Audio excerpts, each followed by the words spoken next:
एक जन्म 1971 के बाद से बांग्लादेश। यह एक ऐसा समय था जब देश ने अपने अस्तित्व के लिए संघर्ष किया और अंततः स्वतंत्रता प्राप्त की। बांग्लादेश उपजाऊ डेल्टा और जीवंत संस्कृति का देश 1971 में पाकिस्तान से मुक्ति के एक क्रूर युद्ध के बाद एक स्वतंत्र राष्ट्र के रूप में उभरा। इस युद्ध ने देश की आत्मा को गहराई से प्रभावित किया और एक नई पहचान की नींव रखी। इस नए राष्ट्र के जन्म के समय रक्तपात और विस्थापन हुआ था।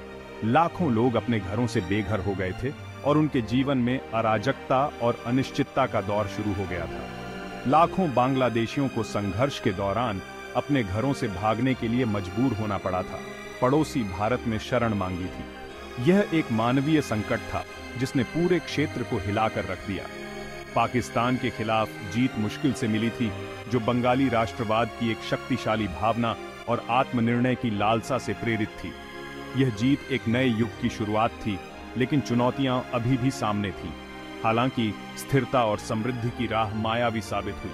देश को पुनर्निर्माण और विकास के लिए संघर्ष करना पड़ा और यह एक लंबी और कठिन यात्रा थी।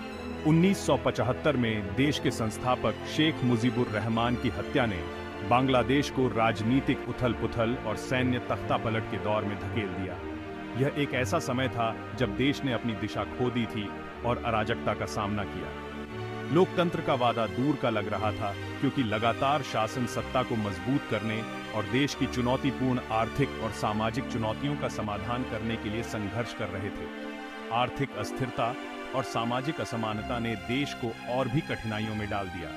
मुक्ति संग्राम के निशान गहरे थे और हिंसा की विरासत लंबी छाया डालती रही। युद्ध के घाव अभी भी ताजे थे और देश को इनसे उबरने में समय लगा।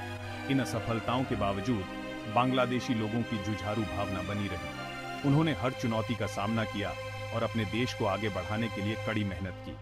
देश की मुख्य रूप से मुस्लिम आबादी ने अपने धर्म को मजबूती से थामे रखा, धार्मिक परंपराओं में सांत्वना और शक्ति पाई। इसने उन्हें कठिन समय में भी एकजुट रखा और आगे बढ़ने की प्रेरणा दी। गंगा ब्रह्मपुत्र डेल्टा की उपजाऊ भूमि आजीविका प्रदान करती रही, जो बड़े पैमाने पर कृषि प्रधान समाज का समर्थन करती है। कृषि ने देश की अर्थव्यवस्था को स्थिरता प्रदान की और लोगों को रोजगार के अवसर दिए, और एक उज्जवल भविष्य का सपना, गरीबी और उत्पीड़न से मुक्त बांग्लादेश टिमटिमाता रहा। यह सपना आज भी जीवित है और बांग्लादेशी लोग इसे साकार करने के लिए निरंतर प्रयास कर रहे हैं। उनके दृढ़ संकल्प और मेहनत ने देश को एक नई दिशा दी है और भविष्य की संभावनाएं उज्जवल हैं। शेख हसीना युग, प्रगति और ध्रुवीकरण। शेख हसीना का नेतृत्व बांग्लादेश के राजनीतिक परिदृश्य में एक महत्वपूर्ण मोड़ साबित हुआ है। 1991 में लोकतंत्र में वापसी ने बांग्लादेश के लिए आशा की एक किरण जगाई। इस चुनाव ने देश को सैन्य शासन से बाहर निकालकर लोकतांत्रिक प्रक्रिया की ओर अग्रसर किया। शेख मुजीबुर रहमान की पार्टी अवामी लीग उनकी बेटी शेख हसीना के नेतृत्व में सत्ता में लौटी। ये वापसी न केवल राजनीतिक स्थिरता का प्रतीक थी, बल्कि एक नई शुरुआत का भी संकेत थी। हसीना, एक करिश्माई और दृढ़ निश्चयी नेता, ने आर्थिक और सामाजिक सुधारों के एक महत्वाकांक्षी कार्यक्रम की शुरुआत की। उनके नेतृत्व में बांग्लादेश ने कई क्षेत्रों में उल्लेखनीय प्रगति की। उन्होंने गरीबी उन्मूलन, शिक्षा और स्वास्थ्य सेवा को प्राथमिकता दी, जिससे आम बांग्लादेशियों के जीवन में सुधार लाने में महत्वपूर्ण प्रगति हुई। उनके प्रयासों ने लाखों लोगों को गरीबी से बाहर निकाला और शिक्षा के स्तर को ऊंचा उठाया। हसीना के नेतृत्व में बांग्लादेश ने उल्लेखनीय आर्थिक विकास देखा, खुद को एक बास्केट केस से एक विकास प्रिय में बदल दिया। देश ने शहरी विकास और औद्योगिक वृद्धि में भी महत्वपूर्ण प्रगति की।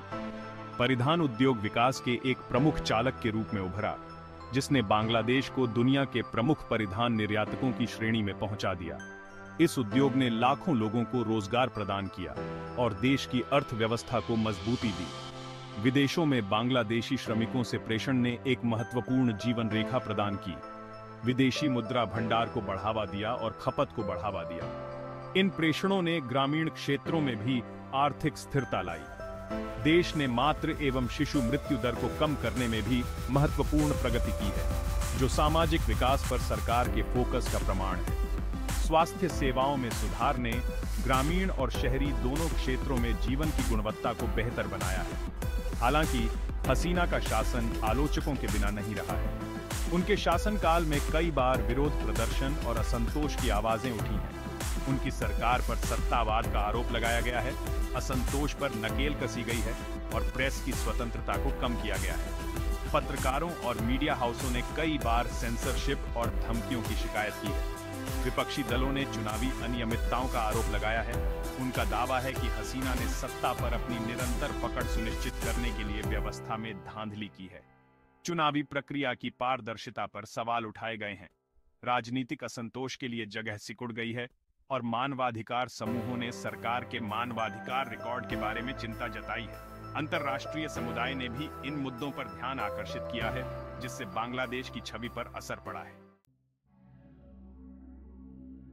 The unravelling, protest and crackdown. हाल के वर्षों में बांग्लादेश में राजनीतिक अशांति में वृद्धि देखी गई है, क्योंकि सरकार के साथ उठता असंतोष सड़क विरोध में बदल गया है। बांग्लादेश नेशनलिस्ट पार्टी (बीएनपी) के नेतृत्व में विपक्ष ने अवामी लीग पर भ्रष्टाचार, सत्तावाद और लोकतंत्र को कमजोर करने का आरोप लगाया है। बीएनपी ने एक तटस्थ कार्यवाहक सरकार के तहत नए सिरे से चुनाव कराने का आह्वान किया है, एक ऐसी मांग जिसे हसीना ने दृढ़ता से खारिज कर दिया है। प्रदर्शनों के प्रति सरकार की प्रतिक्रिया कठोर रही है। सुरक्षा बलों ने प्रदर्शनकारियों को तितर-बितर करने के लिए आंसू गैस, रबर की गोलियां और यहां तक कि जीवित गोला बारूद का इस्तेमाल किया है। सैकड़ों विपक्षी कार्यकर्ताओं को गिरफ्तार किया गया है और सरकार की आलोचना करने वाले मीडिया आउटलेट्स को उत्पीड़न और धमकी का सामना करना पड़ा है। असंतोष पर कार्रवाई की अंतर्राष्ट्रीय मानवाधिकार समूहों ने निंदा की है, जिन्होंने सरकार पर मौलिक स्वतंत्रता का उल्लंघन करने का आरोप लगाया है। राजनीतिक उथल-पुथल ने देश की मौजूदा गलती लाइनों को बढ़ा दिया है, जिससे अवामी लीग और बीएनपी के बीच ध्रुवीकरण गहरा हुआ है। दोनों दलों ने एक दूसरे पर राजद्रोह और विश्वासघात का आरोप लगाते हुए भड़काऊ बयानबाजी का सहारा लिया है। Lower third. बांग्लादेश में जो अभी माहौल है वह एक छोटे से विरोध से शुरू हुआ था, जो छात्र विरोध था। यह पहले भी 2018 में हो चुका है। उस समय शेख हसीना ने उनकी मांगे मान ली थीं और वह शांत हो गया था। इस विरोध का मुख्य मुद्दा आरक्षण है। बांग्लादेश के स्वतंत्र होने के बाद से अब तक आरक्षण 20% से बढ़कर 56% हो गया है। इसकी वजह से वहां के मुसलमानों ने आरक्षण को खत्म करने की मांग को लेकर विरोध किया। इसके कारण वहां हिंसा और लूटपाट शुरू हो गई। इस पूरे घटनाक्रम का सबसे अधिक प्रभाव हिंदू समुदाय पर पड़ा। लोगों ने हिंदू समुदाय के प्रतिष्ठित व्यक्तियों जैसे गायकों आदि को लूटना, उनके साथ बलात्कार करना और उनकी हत्या करना शुरू कर दिया। इसके बाद अंतरिम सरकार बनी, क्योंकि पुलिस ने वहां काम करना बंद कर दिया था और डर के मारे घरों में बैठ गई थी। फिर अंतरिम सरकार ने कुछ वादे किए, जिसके बाद पुलिस ने दोबारा काम करना शुरू किया।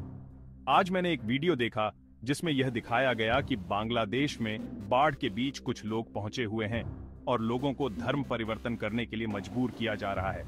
उन्हें कहा जा रहा है कि अगर जीवित रहना है तो धर्म परिवर्तन करना पड़ेगा। वहां के हिंदू समुदाय की स्थिति यह है। यह भारत के लिए एक बहुत गंभीर विषय है और हमें इस पर जितना हो सके उतना जल्द से जल्द एक्शन लेना चाहिए। भय और अविश्वास के माहौल ने रचनात्मक संवाद में शामिल होना और संकट का शांतिपूर्ण समाधान खोजना मुश्किल बना दिया है। बांग्लादेश में चीन की बढ़ती पैठ। यह एक ऐसा विषय है जो हाल के वर्षों में अंतर्राष्ट्रीय राजनीति में काफी चर्चा का विषय बन गया है। चूंकि बांग्लादेश दक्षिण एशिया में एक प्रमुख खिलाड़ी के रूप में उभरा है, यह महाशक्ति प्रतिस्पर्धा का केंद्र बिंदु बन गया है, जिसमें चीन, भारत और संयुक्त राज्य अमेरिका सभी प्रभाव के लिए होड़ कर रहे हैं। बांग्लादेश की रणनीतिक स्थिति और आर्थिक संभावनाएं इसे एक आकर्षक गंतव्य बनाती हैं। चीन, भारत और अमेरिका के बीच इस क्षेत्र में प्रभाव के लिए चल रही होड़ ने बांग्लादेश को एक महत्वपूर्ण मोर्चा बना दिया है। इन देशों के बीच कूटनीतिक और आर्थिक प्रतिस्पर्धा ने बांग्लादेश की विदेश नीति को भी प्रभावित किया है। चीन ने अपनी गहरी जेब और महत्वाकांक्षी बेल्ट एंड रोड इनिशिएटिव के साथ हाल के वर्षों में बांग्लादेश में महत्वपूर्ण प्रवेश किया है। इस पहल के तहत चीन ने बांग्लादेश में कई बुनियादी ढांचा परियोजनाओं को वित्त पोषित किया है, जो देश की आर्थिक वृद्धि को बढ़ावा देने के लिए महत्वपूर्ण है। बीजिंग ने देश में बंदरगाहों से लेकर बिजली संयंत्रों से लेकर राजमार्गों तक बुनियादी ढांचा परियोजनाओं में अरबों डॉलर डाले हैं। इन परियोजनाओं ने न केवल बांग्लादेश की बुनियादी ढांचे की जरूरतों को पूरा किया है, बल्कि चीन के लिए भी एक महत्वपूर्ण रणनीतिक लाभ प्रदान किया है। बांग्लादेशी सरकार ने इन निवेशों का स्वागत किया है, जो आर्थिक विकास को बढ़ावा देने और संपर्क में सुधार करने के लिए उत्सुक हैं। इन निवेशों ने बांग्लादेश की अर्थव्यवस्था को नई ऊंचाइयों पर पहुंचाया है और देश के विकास में महत्वपूर्ण भूमिका निभाई है। हालांकि उन्होंने देश में चीन के बढ़ते प्रभाव के बारे में भी चिंताएं पैदा की हैं। कई बांग्लादेशी नागरिक और राजनीतिक विश्लेषक इस बात से चिंतित हैं कि चीन का बढ़ता प्रभाव देश की संप्रभुता और स्वतंत्रता के लिए खतरा हो सकता है। आलोचकों का तर्क है कि चीन आर्थिक निर्भरता के जाल में बांग्लादेश को फंसाने के लिए कर्ज जाल कूटनीति का इस्तेमाल कर रहा है, संभावित रूप से लंबे समय में अपनी संप्रभुता से समझौता कर रहा है। वे इस बात पर जोर देते हैं कि चीन के रणों का बोझ बांग्लादेश की अर्थव्यवस्था पर भारी पड़ सकता है, संभावित रूप से लंबे समय में अपनी संप्रभुता से समझौता कर रहा है। इस संदर्भ में बांग्लादेश के लिए यह महत्वपूर्ण है कि वह अपने आर्थिक और राजनीतिक निर्णयों में संतुलन बनाए रखे। वे श्रीलंका के उदाहरण की ओर इशारा करते हैं, जिसे अपने रणों पर चूक करने के बाद चीन को एक रणनीतिक बंदरगाह का नियंत्रण सौंपने के लिए मजबूर होना पड़ा था। यह उदाहरण बांग्लादेश के लिए एक चेतावनी के रूप में देखा जा सकता है। श्रीलंका का हम्बनटोटा बंदरगाह चीन के नियंत्रण में है और यह स्थिति बांग्लादेश के लिए एक महत्वपूर्ण सबक हो सकती है। बांग्लादेश को यह सुनिश्चित करना होगा कि वह चीन के साथ अपने संबंधों में संतुलन बनाए रखे। संयुक्त राज्य अमेरिका इस क्षेत्र में चीन की बढ़ती आक्रामकता से सावधान बांग्लादेश के साथ अपनी व्यस्तता बढ़ा रहा है।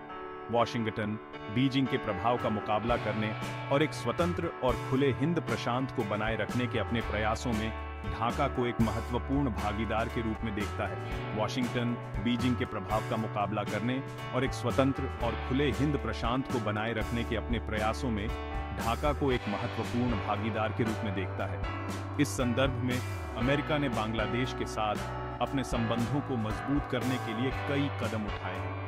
अमेरिका ने पिछले कुछ वर्षों में बांग्लादेश को विकास सहायता में अरबों डॉलर प्रदान किए हैं और ये बांग्लादेश के परिधान उद्योग का मुखर समर्थक रहा है, जो नौकरियों और विदेशी मुद्रा आय का एक प्रमुख स्रोत है। इस सहायता ने बांग्लादेश की अर्थव्यवस्था को स्थिर करने में महत्वपूर्ण भूमिका निभाई है और यह बांग्लादेश के परिधान उद्योग का मुखर समर्थक रहा है, जो नौकरियों और विदेशी मुद्रा आय का एक प्रमुख स्रोत है। बांग्लादेश का परिधान उद्योग देश की अर्थव्यवस्था की रीढ़ है और अमेरिका का समर्थन इस उद्योग के लिए महत्वपूर्ण है, जो नौकरियों और विदेशी मुद्रा आय का एक प्रमुख स्रोत है।